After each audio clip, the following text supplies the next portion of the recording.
उपराष्ट्रपति तो उपराष्ट्रपति चुनाव में पीएम मोदी ने अपना वोट डाल दिया है। उपराष्ट्रपति चुनाव के लिए वोटिंग अभी जारी है। पीएम मोदी ने सबसे पहले मतदान किया। उपराष्ट्रपति चुनाव में राजनाथ सिंह ने भी अपना वोट डाला है। संसद परिसर में शाम 5 बजे तक वोटिंग चलेगी और 5 बजे के बाद 6 बजे मतगणना शुरू होगी। देर शाम तक रिजल्ट सामने आ जाएंगे। नेक टू नेक कॉम्पिटिशन है और आज देश को नया उपराष्ट्रपति मिल जाएगा। ये चुनाव आपको बताएं, पूर्व उपराष्ट्रपति जगदीप धनखड़ के स्वास्थ्य कांडों का हवाला देते हुए अचानक इस्तीफा देने के बाद हो रहा है 17वां उपराष्ट्रपति चुनाव और इसी के लिए संसद भवन में आज वोटिंग का सिलसिला जारी है। इस बार मुकाबला एनडीए कैंडिडेट सीपी राधाकृष्णन और इंडिया गठबंधन के प्रत्याशी जस्टिस बी सुदर्शन रेड्डी के बीच है। 21 जुलाई को आपको बताएं कि पूर्व उपराष्ट्रपति जगदीप धनखड़ ने अपने स्वास्थ्य कांडों का हवाला देते हुए अचानक इस्तीफा दे दिया था और उसी के चलते ये मतदान हो रहा है। सुबह 10 बजे से मतदान की शुरुआत, पहला मतदान पीएम मोदी ने किया और उसी की तस्वीरें भी आपको दिखा रहे हैं। 5 बजे तक ये मतदान चलेगा। वोटों की गिनती शुरू होगी।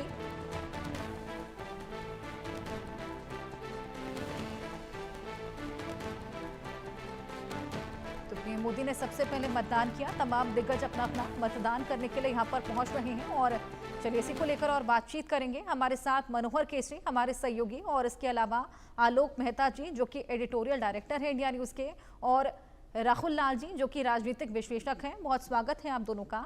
मनोहर, सबसे पहले मैं आपके पास आऊंगी, क्या तस्वीरें देखने को मिल रही हैं? कौन कौन अभी तक मतदान करने के लिए पहुंचा?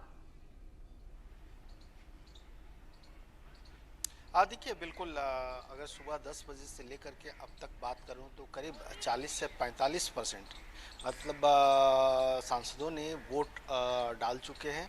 इनमें से अगर हम बात करें तो सबसे पहले प्रधानमंत्री नरेंद्र मोदी 10 बजे उन्होंने अपना वोट कास्ट किया और वो पंजाब के लिए और बाढ़ पीड़ित हिमाचल के लिए रवाना होने वाले हैं। वहीं हम बात करें तो समाजवादी पार्टी से अखिलेश यादव, कांग्रेस से प्रियंका गांधी समेत तमाम जो बड़े लीडर हैं उन्होंने अपना वोट कास्ट किया है। कुछ देर पहले मल्लिकार्जुन खड़गे ने भी कास्ट किया है।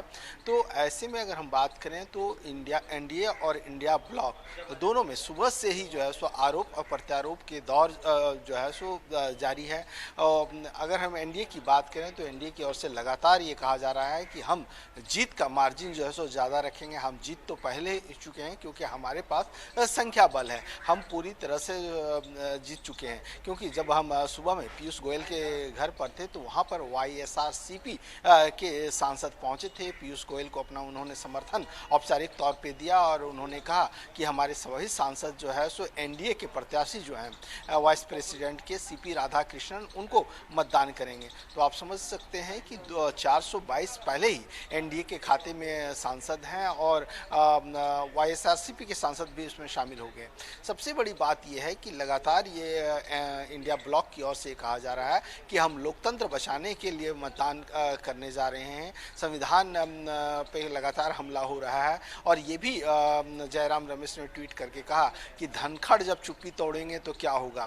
तो ऐसे में शाम 6 बजे जो है सो काउंटिंग शुरू हो जाएगी। सुबह 10 बजे से लेकर के शाम 5 बजे तक मतदान होना है और उसके बाद तय हो जाएगा कि हमारे देश के 17वें उपराष्ट्रपति कौन होंगे। हालांकि जिस तरह से आंकड़े एनडीए के पास है और एनडीए अपना दावा कर रहे हैं, लेकिन एनडीए के और घटक दलों का कहना है कि हम तमाम सांसदों के वोट को सुनिश्चित करना चाहते हैं कि एक एक सांसद अपना मतदान कर सके। हालांकि ये भी कहा जा रहा है कि अंतरात्मा की आवाज़ सुन करके एनडीए के भी कुछ सांसद जो है सो इंडिया ब्लॉक को वोट कर सकते हैं, लेकिन ऐसी उम्मीद दिख नहीं रही है। और इस बार जो वाइस प्रेसिडेंट का इलेक्शन होता है उसमें इस बार दोनों में अंतर देखा जा रहा है। दोनों लगातार कैंपेन के दोनों प्रत्याशी अलग अलग घटक दलों से उन्होंने मुलाकात की, उनके नेताओं से जाकर के मिले और इस बार जो है इंडिया ब्लॉक के पास जो है सो 319 के साथ साथ आईएएम के ओबीसी के वोट भी हैं। उसके साथ साथ हम कहें कि उत्तर प्रदेश से जो सांसद आते हैं चंद्रशेखर आज़ाद, जो आज़ाद समाज की पार्टी के नेता हैं, वो अपना वोट जो है सो रेड्डी के समर्थन में देने का कल ऐलान किया है। वहीं राजस्थान से हनुमान बेनीवाल ने भी कहा है कि वो रेड्डी को देंगे। तो ऐसे में अब देखना दिलचस्प होगा कि कितने मार्जिन से जो है सो एनडीए का जीतता है, या फिर इंडिया ब्लॉक के जो नेता कह रहे हैं कि अंतरात्मा की आवाज़ सुन करके सांसद जो है सो उनके कैंडिडेट को वोट करते हैं। जी बिल्कुल, ये देखना बेहद दिलचस्प होगा। आलोक जी, मैं आपके पास आऊंगी। आंकड़ों के अनुसार सत्ता पक्ष मजबूत है, लेकिन विपक्ष को भी यहाँ पर पूरी उम्मीद है। तो आपको क्या लगता है, आपका क्या मानना? हर्षा जी, देखिए जिस तरह से चुनाव है उसमें जैसा अभी आंकड़े भी बताए गए, और ये चुनाव निश्चित रूप से ऐसा होता है जिसमें कि कोई पार्टी के कोई व्हिप नहीं जारी होती, लोग अपनी मर्जी से वोट दे सकते हैं। ऐसी स्थिति में लेकिन जो कमिटेड वोट है, आप बीजेपी का हो या कांग्रेस का हो, काफी हद तक तो कमिटेड बड़ी पार्टियों का है। छोटी पार्टियों में आप देखिए कि बीजू जनता दल जितना उसका रहा है, उन्होंने भी, चूंकि वो जानते हैं कि जो स्थितियां हैं उसमें वो उनको तटस्थ रहना पड़ेगा, तो वो उन्होंने उन्होंने इंडिया ब्लॉक को नहीं समर्थन दिया, कांग्रेस के साथ वो नहीं जाने को तैयार है। इसी तरह से आप देखिए कि जो तेलुगु भाषी हैं, चूंकि राधाकृष्णन जी, और उसमें अस्तित्व का सवाल है, कितना ही भाजपा से विरोध हो या मैंने सत्तारूढ़ एनडीए से विरोध हो, लेकिन उसके बाद भी उन लोगों ने ये सोचा कि नहीं, हमारे लिए आवश्यक है कि हम अपने प्रदेश का, जैसे बंगाल के लिए मुद्दे पर ममता बनर्जी ने प्रणब मुखर्जी का समर्थन किया था। दूसरी बात हर्षा जी, सही बात यह है कि ये राज्यों का एक है, हाउस ऑफ स्टेट्स माना जाता है। राज्यसभा हमारे यहाँ राज्यों के प्रतिनिधि चुन के आते हैं, विधायक जिसको चुन के भेजते हैं। ऐसी स्थिति में राज्यों की अपेक्षा होती है कि हमारा यदि कोई बन रहा है तो उसके लिए क्या करें, और लेकिन वो तो राष्ट्रीय स्तर पर होता है। मैं 1972 से देखता रहा हूं, तो ये पोस्ट जो है वाइस प्रेसिडेंट की बहुत इसलिए महत्वपूर्ण है कि राज्यसभा को अच्छा संचालन हो। तो ये तो निश्चित रूप से है कि चुनाव तो जीत रहे हैं सीपी राधाकृष्णन जी, उसमें बल्कि ज्यादा वोट मिल रहे हैं। अभी देखिए कि वहां तक की जो वाईसीआर रेड्डी, उनकी जो पार्टी है जगन मोहन रेड्डी की, वो भी चूंकि जानते हैं कि तेलुगु मेरे उम्मीदवार है, तो कुछ तो राज्यों की अपेक्षा, भाषाई अपेक्षा साउथ की, और दूसरा जिस तरह से राधाकृष्णन जी का व्यक्तित्व रहा है, वो मैंने दक्षिण भारत के होते हुए चुनाव कोयम्बटूर से जीते हुए हैं, तमिलनाडु से जीते थे जहां बीजेपी का उतना नहीं है, 2 बार जीते हुए हैं। उसके बाद भी जब वो राज्यपाल बने तो झारखंड के एक एक जिले में गए हैं, महाराष्ट्र के राज्यपाल बने तो जिलों में गए हैं। एक समर्पित व्यक्ति जो कानून की भी समझते हैं, संविधान को समझते हैं, देश के लिए समर्पित है, ऐसा बनने से असली चुनौती चुनाव नहीं है, वो भी जानते हैं, और कांग्रेस में जो इंडिया गठबंधन है जानता है। लेकिन असली चुनौती होगी कि राज्यसभा की कार्यवाही को अच्छे से चलाया जाए। पिछले सत्र में ही 35% से कम कामकाज हुआ, पहले के सत्रों में भी हम देख चुके। राज्यसभा में अपेक्षा होती है कि अच्छे बहस हो, चर्चा हो, लोगों के लिए फैसले हो, संविधान की बड़ी बड़ी जो सरकार कदम उठा रही है उसमें मध्यस्थता हो सकती है। वो कांग्रेस के, बीजेपी के लोग भी कुछ बातें रख सकते हैं, लेकिन जब बहस ही नहीं होगी तो सबसे बड़ी चुनौती, बल्कि मैं तो ये कहूंगा, चैनल का मैंने अभी इंग्लिश में भी, न्यूज एक्स में भी कहा, असली चुनौती होगी कि पुराने जो 52 के नियम बने हुए हैं वो आज तक बदले नहीं गए। संविधान में परिवर्तन हो गया, कानून में, सीआरपीसी में परिवर्तन हो गया, न्याय संहिता बन गई, लेकिन यहाँ कुछ उस समय हमारे संविधान नेताओं ने कभी सोचा नहीं हुआ कि राज्यसभा में इतना दंगा करके सदन को न चलने देना, सभापति का अपमान करना, प्रधानमंत्री का खिलाफ बोलना, उनको बोलने नहीं देना। मतलब खिलाफ बोलना मतलब लोकतंत्र में आलोचना हो, लेकिन व्यक्तिगत रूप से गालियों का, और वहां पर गिलास तोड़ देना, सीढ़ी उस पर कुर्सी पर चढ़ जाना, टेबल पर चढ़ जाना, सभापति के सामने पर्चे फेंक देना, विधेयक फाड़ देना, ये जो लोकतंत्र की सबसे बड़ी चुनौती है। और देखिए हमारे पड़ोस में अभी आपने रिपोर्ट दिखाई, नेपाल, बांग्लादेश, श्रीलंका भी बहुत अच्छी स्थिति में नहीं है, बाहरी तत्व, बाहरी ताकतें हैं। तो भारत में राज्यसभा का ये चुनाव बहुत ही महत्वपूर्ण समय में है। लोकतंत्र में इससे बड़ा, ट्रम्प की हालत खराब है वहां पर, वहां उनका भी विरोध हो रहा है, लेकिन भारत ऐसी जगह है जहां पर लोकतंत्र सबसे बड़ा है।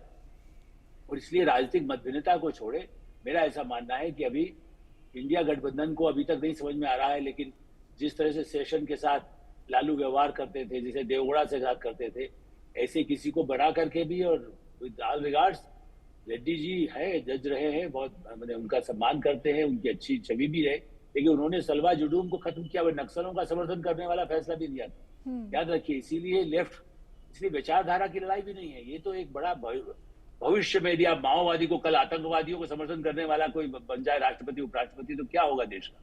इसलिए ये बड़ी चुनौती राजनीतिक दलों के लिए भी है। और मुझे लगता है कि इसमें ठीक है, उन्होंने प्रतीकात्मक रूप से उन्होंने स्वीकार कर लिया। वो भी शायद जानते होंगे रेड्डी साहब भी कि जीतना नहीं है, लेकिन फिर भी चलिए प्रतीकात्मक है। लोकतंत्र में हम और आप उसका विरोध नहीं कर सकते, उनका अधिकार था। लेकिन ये मान के चलिए कि असली चुनौती होगी चुनाव के बाद। क्या ये दल केवल अपना उम्मीदवार खड़ा करके यही चाहते हैं कि नया उपराष्ट्रपति काम न कर सके? ये एक सबसे बड़ी चुनौती होगी। उनमें कोशिश होनी चाहिए, उनकी तरफ से भी कोशिश होगी, तब वो दलों से ऊपर हो जाता है जो उपराष्ट्रपति बनता है।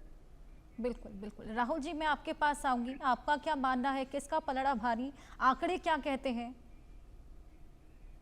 ठीक है हर्षा जी, जैसा आलोक जी ने भी बताया और अभी हम लोग भी जो आंकड़ों को देख रहे हैं, आंकड़ों के हिसाब से तो सीधे सीधे एनडीए खेमा जो है वो भारी पड़ता हुआ दिखाई दे रहा है। लेकिन हम लोग जानते हैं कि उपराष्ट्रपति पद के चुनाव में कहीं कहीं यहाँ पे व्हीप जारी नहीं किए जाते हैं।